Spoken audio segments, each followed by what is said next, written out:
On today's show, the Atlanta Hawks fall just short of a third straight win, losing at the buzzer against the Chicago Bulls in heartbreaking fashion for Atlanta. Lots of positives, some negatives mixed in there as well. And the Hawks had this one in their grasp down the stretch, but it wasn't quite enough. We'll have full details and more coming up. You are Locked On Hawks, your daily Atlanta Hawks podcast. Part of the Locked On Podcast Network. Your team every day.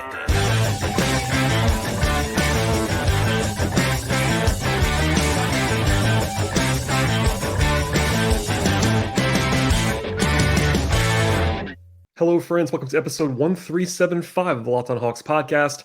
I am your host, Brad Rowland, coming to you on a Wednesday evening into Thursday. And thank you for joining us, as always, on the podcast, making us your first listen each and every day. Check out the Locked On Hawks podcast on Apple Podcasts, and Spotify, Stitcher, etc., as well as on YouTube on the video side. And I will tell you at the beginning of the podcast, this is actually my second show of the evening. If you missed it, I did an emergency podcast earlier on Wednesday talking about the Travis Schlenk decision to step down and all of the reshuffling in the front office. That will not be covered on this show because I did a whole different show about it. So please catch up on that one. Tell a friend about the podcast, and definitely interesting times for the Hawks. A very, very busy day in Hawksland on this Wednesday. As for tonight's show, it's going to be breaking down what became a close fought loss for the Hawks, 110-108 at home to the Chicago Bulls, a Hawks team that had a chance to win their third straight game. They led this game down the stretch after coming back from 18 down. And then at the buzzer, just 10 days after the Hawks beat the Bulls at the buzzer behind AJ Griffin, same building, same teams, and this time in Chicago with the walk-off win on the Hawks home floor, putting the Hawks back down to 16-16 on the season. They're now 500 through 32 games and 10-6 at home. We'll get into all of what transpired as always, but certainly not a great performance from the Hawks. It wasn't bad necessarily. Obviously, the Hawks were favored in the game, should have been, and this is one you definitely want to win. But once they got down into an 18-point hole, they played pretty well, but unfortunately, they got down into an 18-point hole, and those are very difficult to come out of. You kind of have to play perfectly from that point forward, and the Hawks were not able to do that in this game. So we'll get into all of the context and all of that, but that's sort of the broad strokes of this one, is that this is a winnable game for sure for the Hawks. Was it a disastrous scenario? No, but certainly one that they would have liked to have gotten for sure. You definitely feel that sense of frustration afterwards with regard to this Hawks team. Anyway, the Bulls were actually on a back-to-back in this spot, traveling from Miami up to Atlanta, I should say. And basically, the Bulls have not been very good recently. They did beat the Heat. They're playing a little bit better than that in recent days. But obviously, that set up pretty well for the Hawks on paper. You would have thought the Bulls would have run up gas in this game. That kind of happened a little bit down the stretch, but the Hawks were not able to quite capitalize on that. And still, it's worth noting that the Hawks are without Clint Capella, who's a very, very important piece. The Bulls were a little bit more banged up than the Hawks were, but Capella was the best player that was unavailable to play in this game on either side. Capella, by the way, did a long stint on the Bally Sports Southeast broadcast during the game, and he said he is, quote, targeting, end quote, the next game for the Hawks to come back. That's on Friday. Nothing official there, but when Clint says it, that's probably a positive indicator that he's at least getting a little bit closer to the Hawks returning. Obviously, it would be nice to have him in this game. Okongwu was actually really good, we'll get into, but Capella's presence is always welcome for this Hawks team. Lonzo Ball, Derek Jones Jr., Goran Dragic, and Javonte Green were out for the Bulls, as well as Alex Caruso got hurt during the game. But the Hawks were about 5.5-point favorites, according to our friends at BetOnline, in this spot. And that obviously tells you that the Hawks were supposed to win, quote unquote, in this spot. So as for the game itself, I kind of speculated this might happen on the last show, but the Hawks went back to a traditional lineup with Okongwu and Collins playing together, sliding Bogdanovich back to the bench. But the headliner of the night, rotationally, is that the Hawks only played 7 guys in the second half of this game. They definitely pushed all their chips in to try to win this one. They had 4 different guys play 38 minutes or more. It was like almost a Raptors level rotation in the second half, and it almost proved to be the right decision to come back and get that victory at the end. But the Hawks just started very slowly. They missed 8 out of the first 10 shots. They had 2 turnovers. They only had 7 points, like 5.5 minutes. The Bulls were up by 9 as a result by the middle of the first quarter. And then defensively, the Hawks definitely got better as the game went along, but they were letting DeMar DeRozan get wherever he wanted to in that first half, unfortunately, for Atlanta. And then even some foul trouble as well. John Collins had 2 fouls in the first 4 minutes. They had to go back, kind of go small from there. Bogey made his first 3, but basically the Hawks were pretty cold outside of Trae Young, at least in the first half of this game offensively. They went to AJ Griffin as the second sub, as you might expect, and Aaron Holiday got one stint on the floor, and then Frank Kaminsky was back after a DNP on Monday. I think probably because Collins had 2 fouls, they went to Kaminsky. And as I said before, Kaminsky, Jalen Johnson, and Aaron Holiday only played 1 stint each and none in the second half as the Hawks trimmed down their rotation. I will say defensively, there was a stint in the first quarter where the Hawks were playing Young, Bogdanovich, Aaron Holiday, AJ Griffin, and Frank Kaminsky. So basically 4 perimeter guys, plus Kaminsky. And among those 4 perimeter guys, I would say that only Aaron Holiday is even an average defender. Bogey and Griffin below average. Trae obviously even worse than that. Plus Kaminsky, and that lineup basically has no chance to defend. With all due respect to those guys, that didn't last that long, but still, that was a lineup that probably should never play. To be honest with you, the Hawks were down by 5 at the end of the first quarter. Trae was hot from 3. He made 4 threes in the first quarter. Actually, had a big night shooting the ball from 3-point range. He has definitely started to beat the regression monster a little bit from 3, which is good to see overall. And 3 of those 4 threes in the first quarter were catch and shoots. That's a good sign for Trae and the offense. But defensively, it was a little bit shaky early on, and that continued a little bit into the second quarter as well. They brought in Jalen Johnson as a second quarter again. He's only stood out the night, but it was a 14-3 run by the Bulls to open the second quarter. But the Hawks down by 14 points, and the Bulls were shooting very, very well. They actually scored about 1.4 points per possession in the first 15 minutes of the game. From there, the Hawks were actually pretty darn good on defense, but that first 17, 18 minutes does count, and that was unfortunate for Atlanta. DeJounte Murray had a really rough first half, I thought. He had 7 turnovers in the first – sorry, the team had 7 turnovers in the first 17 minutes, and they kind of can't afford that. Murray had 3 or 4 of those 7, and he was pretty shaky. They were down 16 because they were 10 of 30 from the floor while the Bulls were red hot. The offense was not great early on outside of Trae. There was some shot-making challenges and a few turnovers, but at one point it was 24-2 on the points in the paint metric. That's a little bit of an oversimplified spot because you know with fouls and all that stuff, it's sometimes a flawed metric, but you don't want to be down 24-2 in points in the paint at any point. There was a really late whistle on John Collins for his 3rd foul. That was kind of a strange one. He stayed in the game, which I thought was the right move, but definitely a weird one there.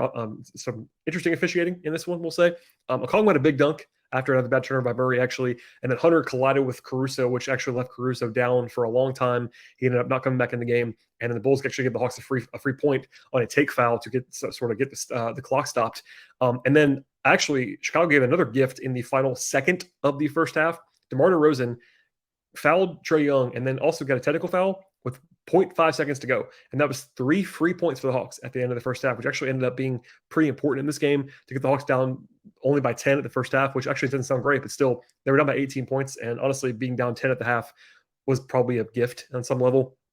Trae was the one and only probably bright spot in the first half. He had 29 points on 18 shooting possessions. He was the only guy on the roster with more than 6 points in the first half.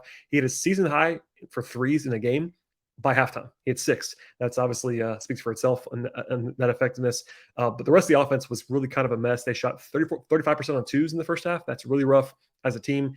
10 turnovers. That's really tough. That's really tough for this Hawks team too, as they pride themselves on ball security. And the rest of the team was only 2 of 12 on 3s before halftime, despite Trae being as hot as he was.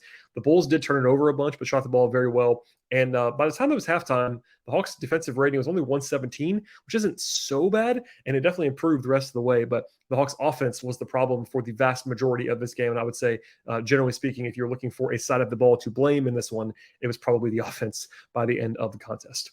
All right, we'll get into more on the second half of this game as well as some player takeaways. And as we always do on the show, we'll have some more context for you. But first, a word from our sponsors on the show today. Did you know that driving under the influence is the same thing as driving high? That's right. Driving under the influence of marijuana is against the law in every state, even in states where marijuana is legal. That means driving high can get you a DUI. If you think law enforcement officers can't tell you when you're driving high, let me tell you, you're wrong about that. Your friends can tell, your coworkers can tell, even your parents can tell, everyone can tell when you're high. So what makes you think that law enforcement officers do not know when you're driving high? Driving under the influence of marijuana can slow your response time and change how you perceive your time and your speed. So even if you think you're fine to drive when you're high, you're absolutely not, because the bottom line is if you feel different, you're going to drive different, and driving high is driving under the influence. So remember, drive high, get a DUI, paid for by NHTSA. All right, we'll dive into now the second half of this one. And DeJounte Murray had his 5th turnover of the game early in the second half, but got going finally. He had 3 jumpers in a row. He seemed to be getting sort of the target by the Hawks to try to get him going a little bit in the third quarter. He got to his spots in that mid-range area where he likes to get to by the free throw line, and he had 9 points in the first 7 minutes of the second half. That was a good thing to see. That little barrage kind of got the margin down to 6 for the first time in a long time. The Bulls also stopped scoring. They had 6 points in like 4.5 minutes. I thought the Hawks were a lot more connected, a lot sounder defensively after halftime with that shortened rotation. And I will say that the first half stints with the bench units were probably the worst ones of the night, and they kind of excised those after halftime. Trae hit a sort of a trademark shrug 3 that he often likes to do. That was the 7th of the night, and then the Hawks got it back down to 2 very quickly in that third quarter. They actually stuck with Collins with 4 fouls, which I liked. Nate kind of doing that against the grain a little bit. He finally found some rhythm as well after sort of a disjointed first half. He had a great one-on-one bucket against Patrick Williams. They played Collins at the 5 with Okongwu off the floor. That was the right decision in my mind after the way that Kaminsky looked in the first half. And then, again, only 7 guys played after halftime, which is the right decision. Generally speaking, the Hawks were really good in the third quarter defensively. They were down by 4 as a result of that. The offense was just okay before at the end of the third quarter, but they actually shot the ball well from 2-point range for the first time in the entire game. They were 10-16 from 2. And defensively, they held the Bulls to 20 points on 33% shooting in that third quarter. I thought Collins and Okongwu in particular were really, really good defensively. And I thought Hunter also had a nice step forward defensively in this game on the whole. But here's the crazy thing. The Hawks had a 96 offensive rating through 3 quarters. That's terrible. And they were down by only 4 points because the defense picked it up a lot in that third. Plenty to get to in the fourth, obviously, a back and forth kind of game. But I was kind of surprised in a good way, again, that they only played 7 guys. But it's a good spot for that. I'm not someone who likes to push a ton of minutes. I'm kind of always have my eye on that kind of stuff. Like maybe it's a little bit reckless. But the Hawks do have days off on both sides of this game. It's an extended homestand. And this is one that was obviously gettable. And again, also the deeper bench was really bad in that first half. But the big sort of haymaker early in the fourth quarter was a trio of threes by Bogdanovich and AJ Griffin. AJ hit 2 of those to take the lead with about 9 minutes to go. And before that, the non-Trae Young shooters on the Hawks were 2 of 14 from 3. And then they made 5 in a row. So the first 3 to take the lead, and then Griffin, I believe, had 3 of those 5, and his 4th 3 of the night. Okongwu had a huge block, also set that 3 up, and Bogey had another one. So, like, basically, the Hawks they were hot from 3 finally after everything. Trae finally cooled off, but the combination of Bogey and Griffin hit 5 in a row to go up by 6 points. And also, as that was happening, the Hawks went up by 8 midway through the fourth quarter, and the Bulls had 2 points in about 4.5 minutes. And from there, though, they got going in a typical Bulls fashion. They made a lot of mid-range jump shots in this game. And spoiler alert, basically made all of them until the very, very end of this contest. The Hawks did sort of a lot of trading of baskets, which is not what you want to do. But when you're up by 8 points, it's kind of okay to do that. There was a big swing with 3:20 to go when Trae Young was seemingly fouled on a 3. It was called. It would have been DeMar DeRozan's 6th foul. Would have fouled him out and a 3-point shooting foul from Trae. It was rightly challenged and overturned. And honestly, it wasn't a foul. It was the right call to overturn it. It would have been a nice break for the Hawks if had it been called, but can't really be too upset about that. But it was obviously a big swing because of DeRozan going off late and also the three-shot foul that could have been for the Hawks there. They did win the jump ball after that challenge was won. And the Hawks did score actually on a nice drive by Trae going to his left. But they traded buckets from there, and the Hawks were only up by 2 points with under 2 minutes to go. Finally, the Hawks went empty for the first time. They kind of blinked first against Chicago because they just kept scoring. Levine made a couple jump shots in a row. DeRozan as well. Trae missed a step back. DeJounte missed one. And out of a timeout, the Hawks did kind of regroup a little bit with Trae getting down the lane for a dunk to Okongwu, and they went fast. That was a good decision because they went sort of a 2-for-1 as a result of that. But then DeRozan hit a jump shot over Okongwu that bounced, I think, 3 times on the rim. It was a very, very lucky shot from DeRozan, and that was their 6th consecutive made 2-point jump shot. They took 6 in a row, on 6 possessions in a row, and they made all 6. The Hawks were okay offensively in that stretch. Now, it wasn't perfect. Some of the kind of fallback options for the Hawks, like where they go a little bit stagnant offensively, were bubbling up, let's say, during that stretch. Trae and DeJounte kind of doing the your turn, my turn thing. But on the whole, I think the Hawks scored on 4 out of 7 possessions, which is not a terrible ratio at that point in time, but the Bulls just did not miss a shot. They made 6 consecutive shots, and they were all between 16 and 20 feet. What are you going to do? And they were all defended decently well. Obviously, DeRozan and Levine live in that area, especially DeRozan. And what are you going to do? But that last one for Okongwu was kind of indicative of the night. Like, if it bounced 3 times, it goes in, whatever. I will say, after a timeout, the Hawks got Trae Young going downhill to Okongwu on a nice lob play. It might have been offensive goaltend, honestly. They didn't review that, probably fortunately for the Hawks. But it's a good job by Trae to get downhill twice in a row, which is probably a helpful thing. But then out of the timeout, they let them 4 seconds to go.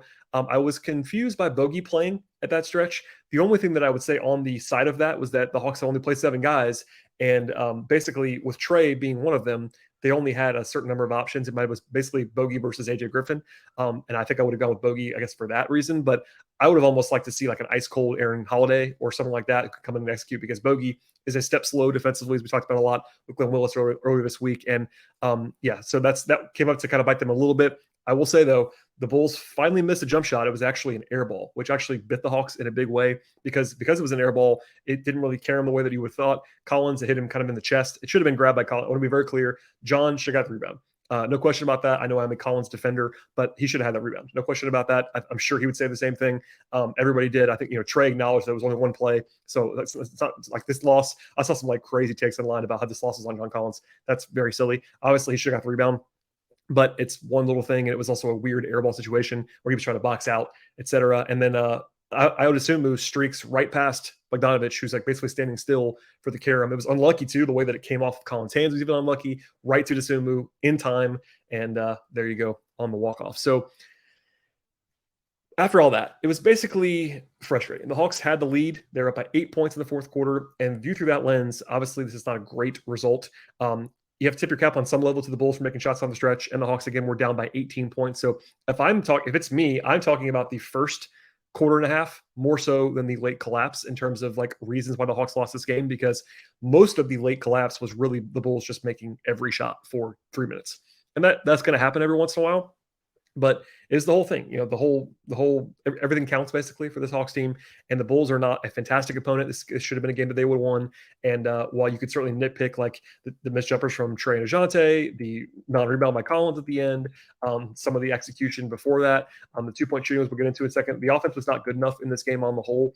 Trae obviously had some great moments. They had that one barrage early in the second half from Bogey and Griffin, but on the whole, the Hawks had a 107 offensive rating. And that isn't going to be enough for this team to win a lot of games, especially without Capella. They're going to have to be better than that on offense. They shot 46% on twos in the game, only 34 points in the paint. That's a very low number on both of those things. It was sustainable in that the Hawks were able to overcome it for the most part, but still, on the whole, offensively, they were not good enough in this game. They got hot from three, but even then, 38% from three is a good number, no question about that, but it's not like it's enough to carry you. That's not a crazy high number for this Hawks team. Also, they had 22 assists and 15 turnovers. And that's not awful, but it's not good either. The Hawks only average about 13 turnovers a game, so they had more than usual and fewer assists than usual, and they didn't get a lot of work done on the glass either against a team in the Bulls that's actually good on the defensive glass this season. Defensively, the Hawks were really, really good in the second half. I'll say that. Even at the end of the game, they were executing pretty well, and the Bulls were just making shots on them. They were forcing contested jump shots. What are you going to do there? And I think in general, the Hawks defense was good enough to win on the whole, and especially after the first 15 minutes or so of the game. Now, all 48 minutes count, but in terms of like what was better in this game, offense or defense, I would say defense for sure. The Bulls did win the turnover battle, and the biggest difference though was this, and this is one of those things that like, again, you can't really control for, but Chicago's good at this area, so that's part of this. They were 19 of 35 on twos outside the paint. So the Bulls shot a ton of those and made a ton of those. That's if you're not familiar with that number, basically a good number on long twos is like in the mid 40s. And the Bulls shot, 55% or so from three. Sorry, from long two, which is, and that of course includes the last 6 in a row they made before the miss by DeRozan. But yeah, that's kind of the tip your cap territory in some respects. So overall, the Hawks were not terrible on either end of the floor. They were not fantastic defensively. They were pretty good offensively. There were signs of life for sure. Trae making threes, that run from Bogey and AJ, but not quite enough on the whole in this one to escape with the victory. All right, we'll get into individual players as we always do on the podcast. But first, a word from our sponsors on today's show. Today's show is brought to you by BetterHelp, and unfortunately, life's not coming with a user manual, so things are not going as planned. It's probably normal to actually feel stuck, and navigating any of life's challenges can make you unsure of things, whether it's a change in your career or a new relationship, becoming a parent, or something that's completely different. Therapists are trained to help you figure out the cause of those challenging emotions and learn skills that are productive in coping with what's happening in your life. That makes therapy the closest thing to a guided tour of the complex engine that you are. BetterHelp can be self-empowerment and also help you deal with the challenges of life, whether it's trauma or simply feeling overwhelmed. As the world's largest therapy service, BetterHelp has matched more than 3 million people with professionally licensed therapists available 100% online. Plus, it's affordable for you. Just fill out a brief questionnaire to match with a therapist. If things are not clicking, you can switch to a different therapist at any point. It couldn't be any simpler. No waiting rooms, no traffic, no endless searching for the right therapist. Learn more and save 10% off your first month with BetterHelp at betterhelp.com/lockedonnba. That is BetterHelp, HELP.com/lockedonnba. All right, and we'll end with the individual breakdowns as we always do on the show, probably a little bit quicker than usual because only 7 guys played in the second half. The 3 guys who played before halftime, Kaminsky, Johnson, and Holiday all played 5 minutes or fewer. Kaminsky was -10 in 5 minutes and probably earned that. It wasn't all on him, but he after a good game that he had on Friday, he was DNP on Monday, and then he was bad in this game pretty clearly, defensively especially. Jalen Johnson was quiet, only 1 rebound and 1 turnover in 4 minutes, and Aaron Holiday basically got zeros across the board. Not that any individual guy was at fault for all of it, but those bench units were really rough, and the Hawks went away from them as a result, which I kind of like that decision from McMillan in the middle of a homestand. AJ Griffin played 21 minutes, 14 points, 3 steals, 3 rebounds. He hit 4 threes. That's actually a career high for AJ. He's made 3, I think, at least 4 or 5 times already this year, but he made 4 in this one. People were mad he was coming out of the game late. I get that because he was hot, but like at the same time, I thought Hunter was obviously a lot better defensively than Griffin was, and the Hawks didn't lose this game because AJ Griffin came out of the game. I know people are really excited about AJ, so am I, but that was not like a culprit. I didn't really have a huge issue with that. He was hot when he came out, which I know people get really mad about sometimes, but I thought that AJ did his job in this game. He played well, but down the stretch, like he wasn't going to save them from DeMar DeRozan and Zach LaVine either. So I kind of get it, but he was good overall. I'll just say that. Bogey was not his best, I don't think, in this game. He had the one stretch in the second half along with Griffin where he made back-to-back threes, but he only had 13 points on 13 shots. Not fantastic. Only 1 of 6 on twos. That was the theme for the entire team in this one. 3 assists, though, 4 rebounds, had a steal, 2 turnovers. He was okay, just didn't make a ton of his shots inside the arc, and defensively, he continues to be a little bit of a struggle bus right now for Bogdanovich. To the starters. Collins played the fewest minutes. He's still on a restriction coming back from the ankle. 4 points, 7 rebounds, had a steal. I think he and Okongwu, but especially Okongwu, but definitely Collins defensively was really good in the second half. He's part of that comeback. Offensively, definitely not used a lot. And we went back in this game to seeing Collins in that power forward role where he was the primary rim guy when he was playing on Monday. He's much better in that role, but in this game, he was back to playing the 4 mostly. And that was definitely a result of him getting a little bit smaller usage. That's what's going to happen every once in a while. I thought defensively he was good, but obviously not a huge night. And the rebound, I'm sure, will be kicking him at the end of this game for quite some time. Hunter was, again, just solid. I think defensively he was actually good in this game, like capital G good. 10 points, 9 rebounds. He was plus 10 in the game, had 2 blocks. Offensively, more of a mixed bag, 0-4 from 3. He was 4-6 on 2s, but, kind of just out there for the most part on offense. But I thought he was contesting well on the perimeter and digging down well on the perimeter, playing a lot of 4 in this game as the Hawks went small because they kind of had to in the second half. And I thought he did his job defensively in this one. Murray had a really, really rough first half and was better in the second half. 15 points, 10 assists, 5 rebounds. Did have 5 turnovers, but I think all 5 of those were in the first 25 minutes of the game. So he was much more solid late. Missed a big shot down the stretch, but I thought he was okay in the second half for sure. Played better. He was a little bit shaky early on. I think defensively he didn't have a great game necessarily, but played 40 minutes. They're probably overdoing it with the minutes a little bit right now after coming off the injury, but he seems to be willing and able to take those minutes. So there you go for there. And then Okongwu I thought was really, really good. Honestly, probably his best game of the season. 18 points, 11 rebounds, a career high, tying 5 blocks. And Okongwu played his career high in minutes. He played 40 minutes in this game. He briefly sat in the fourth quarter. I was kind of talking about this on Twitter. Like if he had played the entire rest of the game, he'd have been 43 minutes, which is a crazy high number for him. His previous career high was 37, 38, something like that. He played great. 8-14 from the floor. Defensively, he was very solid. Rebounding wise, he was okay, which is all you can ask for him in that matchup. And honestly, just was a two-way monster in this game. And that's definitely encouraging to see from him after kind of a rough season by his standards so far in 2022-23. And then Trae Young was much better early than late. He had 29 points at the half, only had 34 for the game, 6 assists, 6 rebounds, 5 turnovers. He played well for sure. Definitely not quite the same impact in the second half, but at the same time, he was the only guy kind of carrying everything in the first half. The one struggle besides the defense, which is always kind of a struggle, he was 2 of 10 on 2s, which is a little bit weird. Like a guy makes 7 threes, which is a season high for him. You expect that to be a super efficient night, but Trae actually only had 34 points on, I believe it was, 29 shooting possessions, which is not bad. But for a guy who makes 7 threes, you expect a little bit more than that. But 2 of 10 from 2-point range is a little bit strange. But I will say he's shooting the ball better now. He is 12 of 26 from 3 in the last 3 games. And after a really rough start to the season, that's a blessing coming for the Hawks on offense. I was encouraged by him getting downhill in those last 2 possessions too, him and Okongwu with the pick and roll down the stretch. That was better offense than they've been running at times down the stretch of the season so far this year. So definitely some positives. I don't think he was brilliant, but he was genuinely really good in the first half and was usually obviously very productive along the way. So that'll be it for the game breakdown here. I will say just at the end of the show, this is one the Hawks should have gotten probably if they had just played their steady level. They had the rough start, they had the rough close, and that's been kind of the story of the season. It's not an embarrassing loss, but it's not one that's going to make anybody happy coming out. And obviously, on a day where things started off in the morning with the Travis Schlenk stepping down news and the Landry Fields promotion, always promotion and role news. Some of the back end stuff there is not great. The organizational turmoil stuff has kind of still been out there, as I talked about a lot on the podcast. And once again, I definitely want to plug that emergency show that I did earlier tonight, as well as my mailbag from yesterday. And then I talked to Glenn Willis on Sunday. It's been very, very busy. I think like 5 shows in 4 days, 3 days, something like that. So stay tuned for all of that stuff. Please subscribe to the podcast. But yeah, not a great vibes night. The Hawks do return to action at home on Friday, a very winnable game against the Pistons at home. The Pistons are not very good. Kate Cunningham is out. They lost to the Sixers by 20 tonight.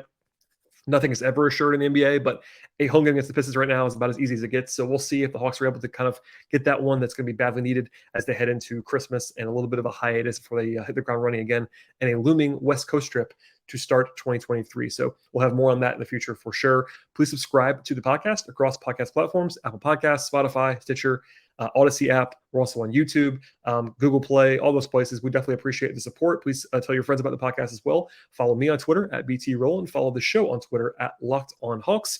And we'll see y'all after the game on Friday.